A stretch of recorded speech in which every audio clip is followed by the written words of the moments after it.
Hello students, in the previous video we had stopped at classification of hydrocarbons. In the next part we will be taking up alkanes, alkenes, alkynes and aromatic compounds turn by turn, one by one. So let us begin quickly with alkanes. The definition of alkanes we have already discussed in the previous class. Alkanes are saturated aliphatic hydrocarbons containing carbon-carbon single bond. Okay. Now the next part of alkanes, that is alkanes are also called as, the first point was definition. Why are alkenes called as paraffins? Okay. General formula of alkanes, that is CnH2n plus 2. This is the general molecular formula of alkanes. Now based on these general formulas, the molecular formulas of different alkenes, starting from alkane containing 1 carbon atom to alkane containing 20 carbon atom. Now all this information is given in one of my videos which was recorded for 10th standard CBSE. Okay, carbon and its compound. There was a chapter called as carbon and its compounds in 10th standard, for which I have recorded a video, the link of which will be given in the description box. Okay, let us quickly go to that part which was not discussed in that video about alkanes, that is physical properties of alkenes. Rather, we are going to discuss precisely only the physical states of alkenes. Now alkanes containing carbon 1 carbon atom to 4 carbon atom are gases, that is methane, ethane, propane and butane are gases. Carbons starting from pentane to heptadecane, that is C17 alkane, all of these are liquids.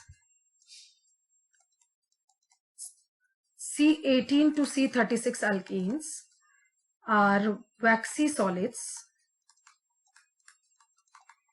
They are also called as paraffin waxes. Paraffin is the name, is an alternate name given to alkanes because they are less reactive. You can go through that video that I had referred. Okay, and you will get all this information. You will also get information regarding the valency of carbon atom, why carbon atom forms only 4 bonds around it. All that information you will get in that video. Okay. So this video, let us restrict it to 11th standard point of view and the additional information that you can gather in 11th standard. Okay. Now all alkenes above C37 and above, all alkenes are solids. Okay. Now this range of paraffin waxes can also go beyond 36 in some cases. Okay, but the general range is C18 to C36. Okay, above which mostly the alkanes are solids at room temperature. Okay, so this is a precise information of physical states of alkanes, of which this point is very important because there has been questions on this. Which of the following alkenes are paraffin? Which of the following alkane is a paraffin wax? Okay, so you have to search for that alkane which fits in this range, C18 to C36. Sometimes the range for paraffin wax that is given is also from C18 to C25. Now remember that C18 to C25 fits into this range only, C18 to C36. Okay, so answer the question properly, keeping in mind that the wider range of paraffin waxes is C18 to C36. Okay, yes. Now after having learned the physical states, let us quickly go to the methods of preparation of alkenes. Methods of preparation of alkenes.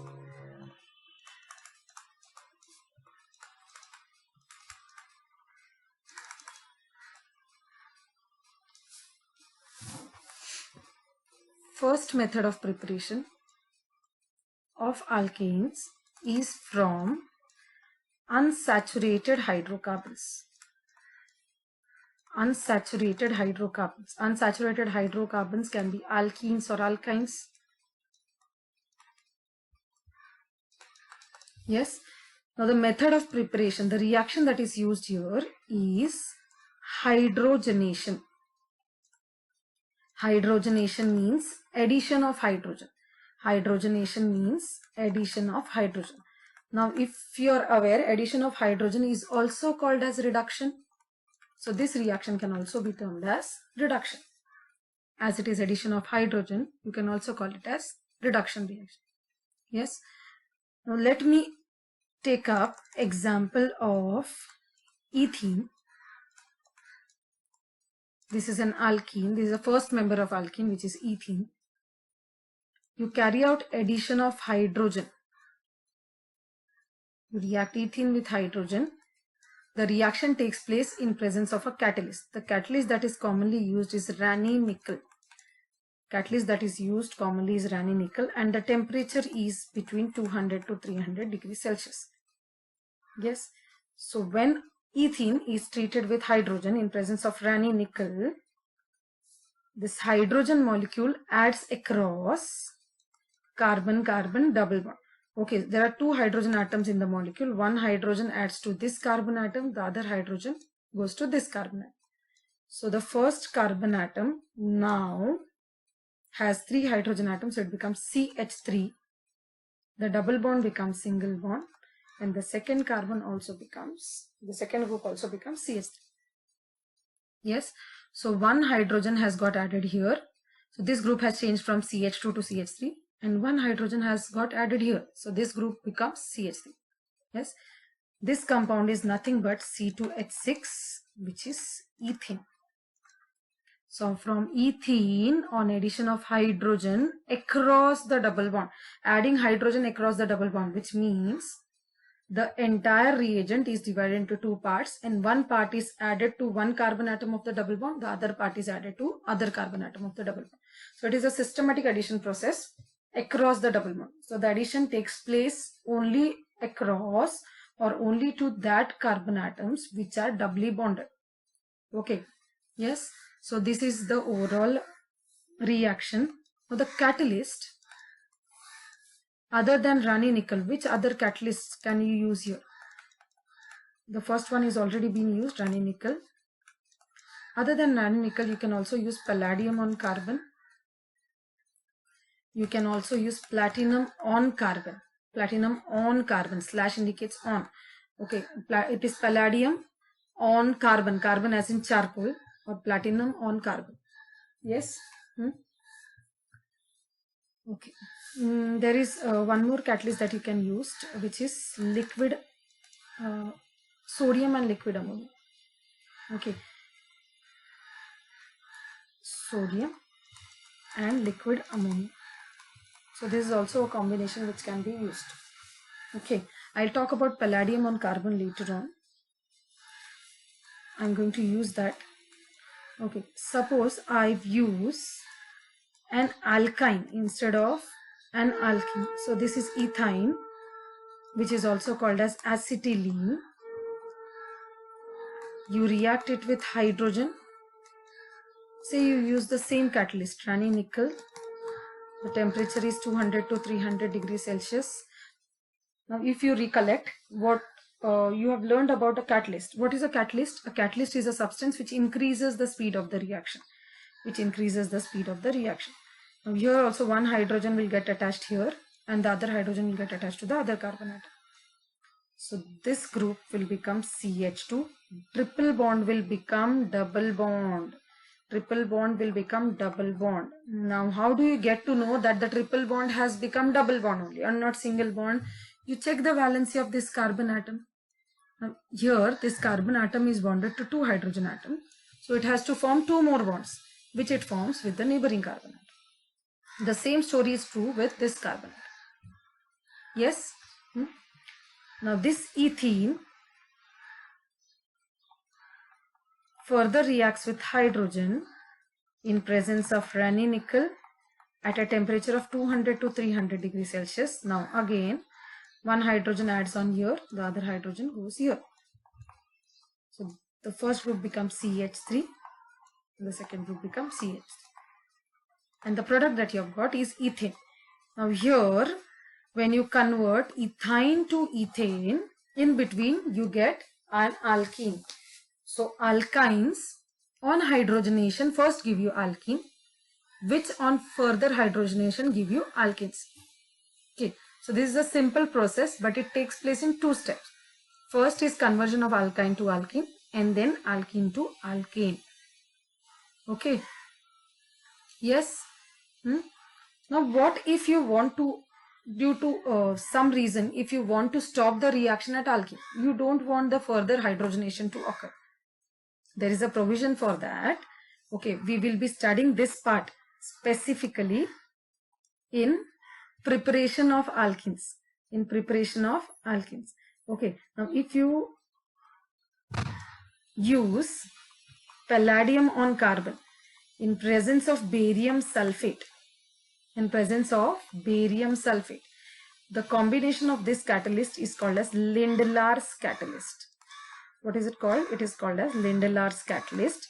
If you use this catalyst at some higher temperature, okay, with the reaction mass, what happens? The reaction takes place similar to this reaction, but it stops at the alkene stage. Further reduction does not take place. Okay, now this is because palladium on carbon acts as a catalyst, but barium sulfate that is used acts as a catalytic poison. What is the term? It acts as a catalytic poison. So palladium on carbon is a catalyst. When you add barium sulfate to it, it acts as a catalytic poison. It poisons the catalyst, and it allows the catalyst to only react, to only allow the reaction up to a certain stage. Okay, it allows the catalyst to catalyze the reaction only up to a certain stage. So that is the reason why the reaction stops at alkene and further reduction doesn't take place. Okay, and what is this combination called as? It is called as Lindlar's catalyst. Lindlar's catalyst. Okay, I'll get back to you about this Lindlar's catalyst when we study preparation of alkenes. Okay, as of now, alkenes or alkynes on hydrogenation can eventually give you alkene. Alkyne on hydrogenation first give you alkene, and on further hydrogenation you get alkene. Is this thing very clear? So this becomes the first method of preparation of alkenes from unsaturated hydrocarbons like alkenes or alkynes. I hope this is clear to you. Let us go to the next part.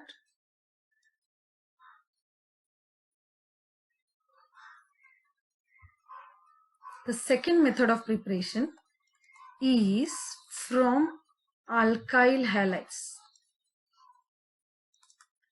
We are going to learn 2 methods of preparation of alkenes from alkyl halides. The first one is by reduction. The first method of preparation of alkenes from alkyl halides is by reduction. Okay. Now let me take let me write the general reaction. Suppose my alkyl group is R. Alkyl groups are always represented by R. When the alkyl group is bonded to halogen, this compound is called as alkyl halide, or it is also called as haloalkane. What is it also called as? The IUPAC name is haloalkane. Okay. Now how do you get this alkyl group? Suppose CH4, this is methane. When you remove one hydrogen from methane, suppose you remove this hydrogen, what you are left with? You are left with CH. 3 hydrogens will be there and 1 open bond. Okay, this group is called as an alkyl group. This is an example of your alkene, which is methane. When you remove one hydrogen from alkane, the group that you get is called as alkyl group. Alkyl group. Okay, and the name of this alkyl group is methyl group. What is it? Methyl group. You have to keep the word root as it is, and instead of ANE, you have to put IL. YNL, il, that is the suffix used. Yes, so the group is methyl. Okay, so understand this fact that methyl and one hydrogen was methane. When you remove one hydrogen from that methyl group, from that methane, you get methyl group. Okay, so alkyl group and one hydrogen. So sometimes it is represented like this: alkyl group and one hydrogen. This represents alkane. When you remove one hydrogen, you get alkyl group. You get an alkyl group. Okay, so this was all about alkyl group. So alkyl halides are compounds in which alkyl group is bonded to halogen. Okay, now when you carry out reduction of alkyl halides, now reduction of alkyl halides is carried out using zinc copper couple. It is a mix of zinc and copper, zinc copper couple, and an acid. You can use any acid. Say you have used HCl. So it is basically metal and an acid. Now when metals react with acid, they produce reactive form of hydrogen, which are called as nascent hydrogen. This is called as nascent hydrogen. It is as reactive as atomic hydrogen, or it can be called as atomic hydrogen also. It is highly reactive, it is highly unstable, hence we have put it in square bracket.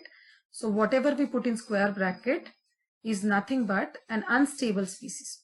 Okay, so any metal, when it reacts with, especially transition metals, when they react with acids, they produce nascent hydrogen. And these nascent hydrogens are highly reactive. They can act as source of hydrogens and carry out reduction reaction. Okay, now what will happen is you will require 2 moles of nascent hydrogen here. If you cut this molecule like this, it is R plus and X minus. Okay, now that R will get attached to one hydrogen and another nascent hydrogen will go with halogen. Another nascent hydrogen will go with halogen. So what you are getting is nothing but, go to this point, alkyl group bonded to H is nothing but alkane, and this is your hydrogen halide, which is a byproduct. Yes. So alkyl halides on reduction using zinc copper couple and HCl produce nascent hydrogen in the reaction mass. This nascent hydrogen reacts with alkyl halide to give you alkane and hydrogen halide. The reaction is pretty simple. Let us try it with some example of alkyl halide. Suppose my alkyl group is C2H5. C2H5, which means 2 carbon atom containing alkyl group. So the name of the alkyl group will be ethyl. I attach chlorine to it. So this will be ethyl chloride. Now, ethyl chloride, when treated with zinc copper couple and an acid, it produces nascent hydrogen. And out of the nascent hydrogen, to balance the reaction, I have used 2 moles of nascent hydrogen. Okay. It will give you C2H5 H plus HCl. Now C2H5 H is nothing but C2H6, and that is ethane. So from ethyl chloride you have produced ethane. From ethyl chloride you have produced ethane. Yes, is this thing clear to you? So this gives you your second method of preparation of alkenes. You can prepare alkenes from alkyl halides. Now the alkyl group and the alkane that you have obtained contains same number of carbon atoms. Alkyl group contains 2 carbon atoms. Alkane also contains 2 carbon atoms. Yes? Is it okay? Is this understood? Let us go to the third method of preparation, which is again from alkyl halides, but now the reaction is different.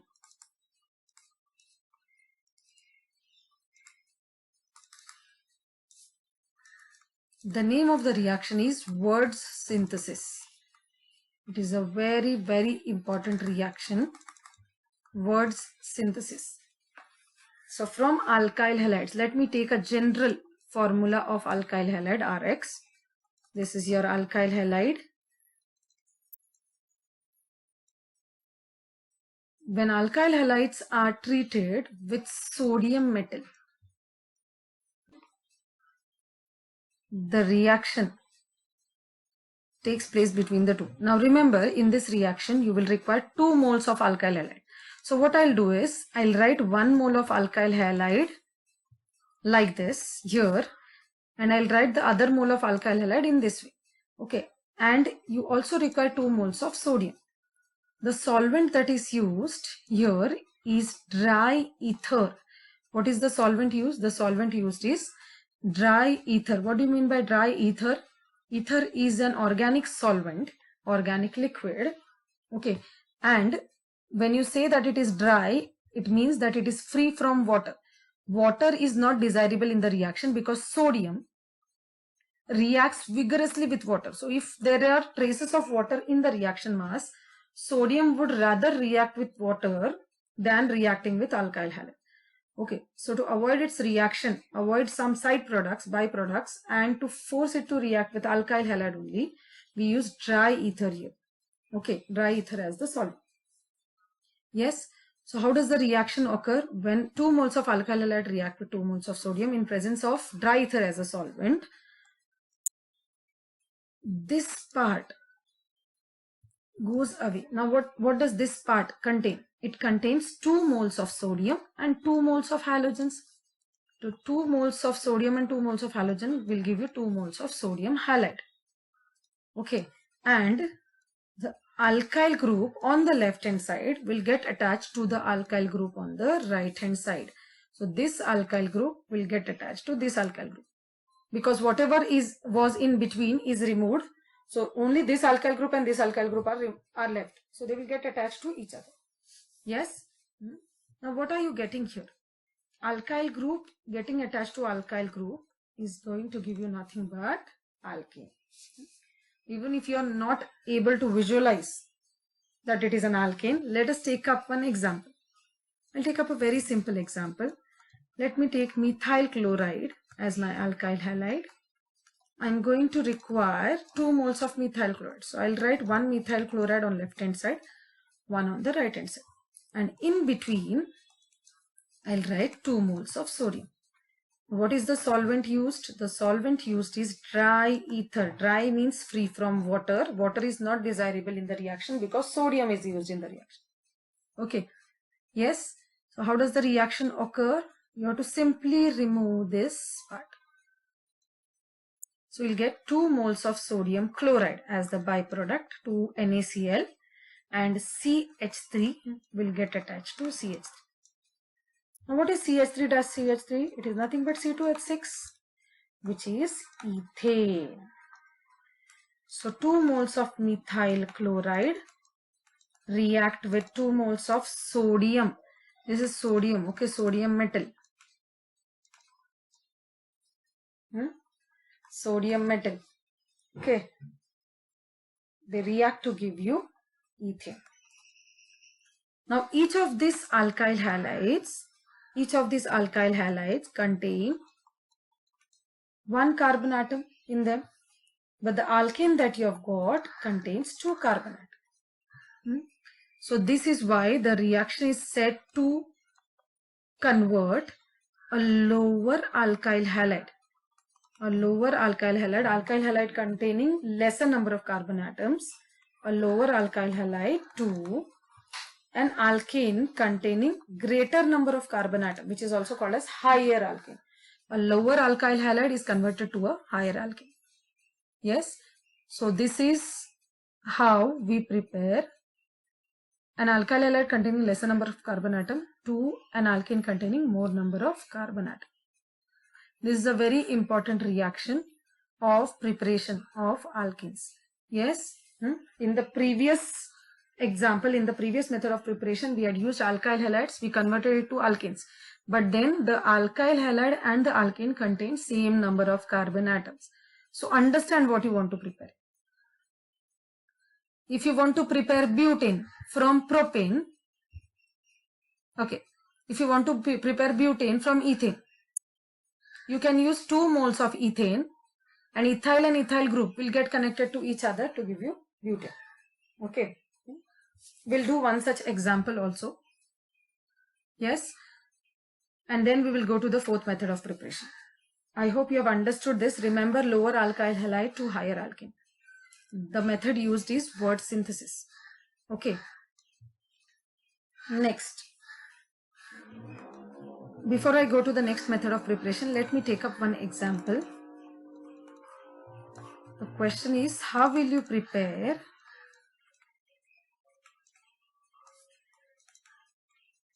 N-butane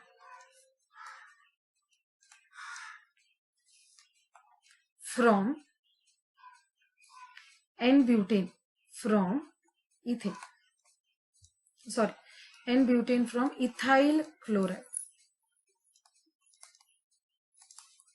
So you have to use alkyl halide to prepare an alkane. So you can either use reduction method or word synthesis. Now in reduction method, ethyl chloride, which contains 2 carbon atoms, will give you an alkene also containing 2 carbon atoms, sorry. Yes, but you want to prepare an alkene containing double the number of carbon atoms as that were present in your alkyl halide. Yes, so which method can you use? The best method would be lower alkyl halide to higher alkene.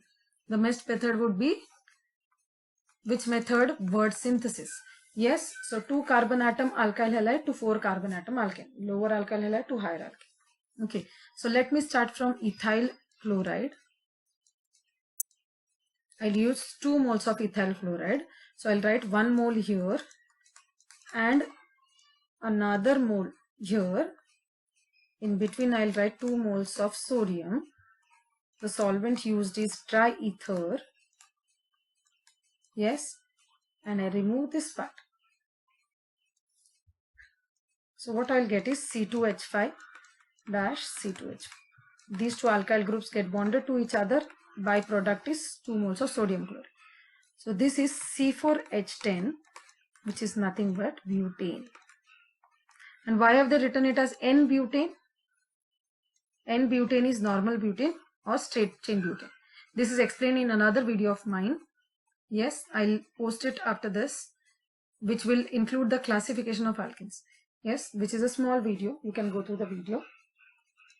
Okay, so this is N-butane, straight chain butane. Okay, so this is how you can prepare higher alkane from lower alkyl halide.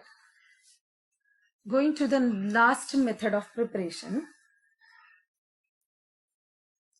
that is preparing alkanes from sodium salt of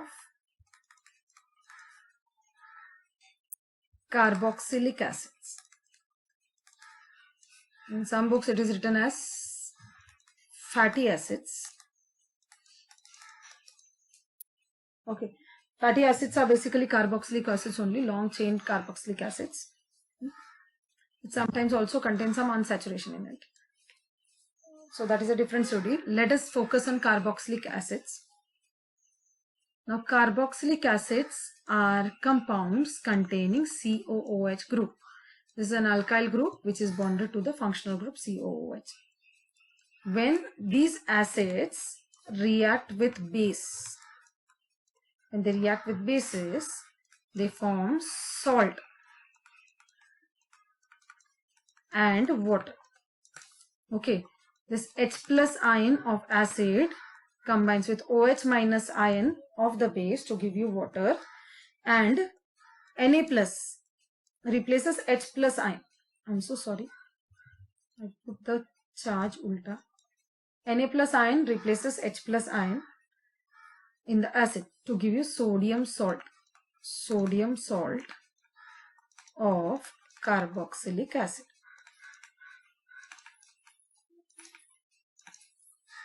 Okay. Now this method of preparing alkanes is from sodium salt of carboxylic acid. Sodium salt of carboxylic acid. how will you prepare it? Let me take up sodium salt of carboxylic acid. This is treated with NaOH. So when you carry out this reaction itself, that is when you convert acid to its salt, you add excess of NaOH. So that will be sufficient enough to carry out the next step. Okay. And in the same reaction mass, you add calcium oxide. Calcium oxide is also called as quicklime. It is also called as quicklime. And you heat the reaction mass. Now what happens in the reaction is this entire part of the reactants is removed in the form of byproduct. It goes out in the form of byproduct. Now what is that part? It contains 2 sodium, 1 carbon and 3 oxygen atoms. It contains 2 sodium, 1 carbon and 3 oxygen atoms. So which is nothing but Na2CO3, and R gets attached to H. Can you see H here? H alone is left here and only R is left here. So R gets attached to H. When R is getting attached to H, you get nothing but alkane. Alkane में से एक hydrogen निकाला तो you get alkyl group. Alkyl group attached to hydrogen is alkane. Okay. Yes. Let us take up one example. I'll start with sodium salt of acid. So let me take up example of this acid. Now this acid contains 2 carbon atoms. So it is called as ethanoic acid. Ethanoic acid. Okay. Now if you cannot name the compounds, please refer to the IUPAC nomenclature video that I've already recorded for 10th standard. That is a general video. You can get IUPAC nomenclature for aldehydes, ketones, acids and some basic compounds there. Okay. I have not taken up many examples, but IUPAC nomenclature for acid is definitely there. So you can also refer to that video. I'll put a link in the description box.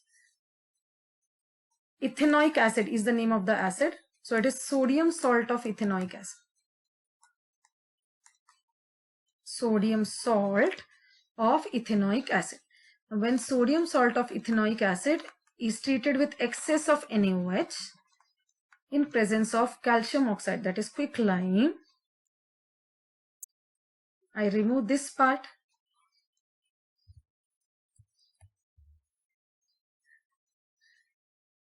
What I'm left with is CH3H and the byproduct is Na2CO. CH3H is nothing but CH4, which is methane. So you have got an alkene from sodium salt of carboxylic acid. Now tell me, how many carbon atoms were there in sodium salt of carboxylic acid? There were 2 carbon atoms, 1 and 2. Yes, but how many carbon atoms are there in your alkane? Your alkane contains only 1 carbon atom. So the alkane that you have got by this method will always contain 1 carbon atom less than your carboxylic acid. Now why so? You can very well see here that this carbon atom of COOH group, the carbon atom of COOH group gets removed in the form of carbonate. It is eliminated in the form of carbonate. So to form carbonate, you will use 1 carbon atom. So whatever are the number of carbon atoms in your sodium salt of carboxylic acid, in the alkane you will get 1 carbon atom less. Okay, so remember this. You will get 1 carbon atom less in the alkane that you have prepared. Okay. We'll take one example of this reaction also.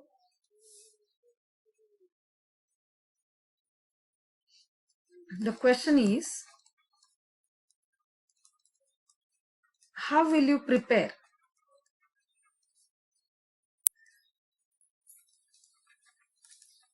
pentane from sodium salt of carboxylic acid? Okay, there is a very important part that I forgot to discuss about this reaction. Let me tell you after I solve this question. So you have to prepare pentane, which is C5H12 from sodium salt of carboxylic acid. Okay, now remember, whatever alkane you get, your sodium salt of carboxylic acid must contain one carbon atom more. And that one carbon atom was a part of COOH group. Okay, so I dedicate one carbon atom for COO minus Na plus, this group, COOH group. And whatever carbon atoms I require here in alkane, these many carbon atoms I'll take up in my alkyl group. So it is C5H11. How many carbon atoms? C5H11. So whatever alkane you want, the same number of carbon atoms you have to take up in the alkyl group. That's it. Okay. You react it with NaOH in presence of quicklime. Heat the reaction mass. This part gets removed in the form of Na2CO3. Okay. And what you get is C5H11 bonded to H. That is C5H12, which is nothing but pentane. Okay. Now, a very important part that I absolutely forgot to discuss when I was discussing the method of preparation is, in this reaction, you are removing carbon and oxygen. Removal of carbon and oxygen in the form of carbonate. You are getting sodium carbonate in the form of carbonate. So this reaction is called as decarboxylation reaction. Decarboxylation reaction. So decarboxylation reaction of sodium salt of carboxylic acid is what is going to give you your alkane. What is the reaction called as? Decarboxylation. D means removal, carb means carbon atom, oxy means oxygen. Decarboxylation means removal of carbon and oxygen. Here it is getting removed in the form of carbonate. It can be in the form of bicarbonate, carbon dioxide, anything. Okay. So to prepare alkanes, you have to remove it in the form of carbonate. Okay. Is this reaction clear? So you will also be asked to prepare some alkane by decarboxylation, by using decarboxylation reaction. So simply decarboxylation means you have to remember that the reaction has to start from sodium salt of carboxylic acid. Is this thing clear? Yes. So we have learned 4 important methods of preparation. These are the only methods of preparation of alkanes, obviously. First method was from unsaturated hydrocarbons. Second is from alkyl halides by reduction. Third is from alkyl halides by word synthesis. Very important, lower alkyl halide to higher alkane. Okay. And fourth one is preparing alkane by decarboxylation of sodium salt of carboxylic acid. Yes. Is this clear to you? So this is where the preparation of alkane ends. We'll talk about the reactions of alkanes in the next video. Okay. Please don't forget to go through the videos of valency of carbon, IUPAC nomenclature, for which the links will be given in the description box. Okay. So see you again. Keep studying. Okay. And if you really like my video, don't forget to subscribe.